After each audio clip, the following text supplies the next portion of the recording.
চলুন একটু ইতিহাস নিয়ে ঘাটাঘাটি করা যাক।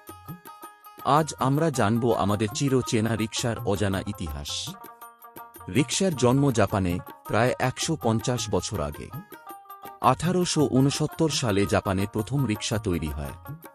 তখন একে বলা হতো জিন রিকশা, যার মানে মানুষের টানা গাড়ি।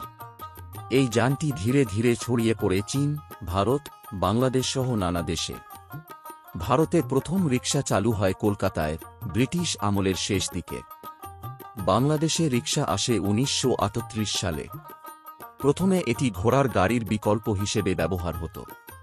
কিছুদিনের মধ্যেই ঢাকায় রিকশা জনপ্রিয় হয়ে ওঠে। আর আজ ঢাকাকে বলা হয় রিকশার শহর। প্রথম দিকে মানুষ টেনে চালাতো রিকশা, পরে সেটি সাইকেল চালিত হয়, আর এখন তো ব্যাটারি চালিত আধুনিক রিকশাও চলছে। শুধু যাতায়াত নয়, রিকশা হয়ে উঠেছে আমাদের সংস্কৃতির অংশ। পেছনে আঁকা নানা রঙিন ছবি, কবিতা বা বার্তা সবই এক একটা চলন্ত ক্যানভাস। এটা শুধু একটি বাহন নয়, হাজারো মানুষের জীবিকা আর শহুরে জীবনের অবিচ্ছেদ্য অংশ। আপনারা যারা ভিডিওটি দেখেছেন, আপনাদের কাছে ইতিহাস ভিত্তিক গল্পটি কেমন লেগেছে? ভালো লেগে থাকলে অনুরোধ রইল, চ্যানেলটি সাবস্ক্রাইব করে পদচিহ্নের সাথেই থাকুন।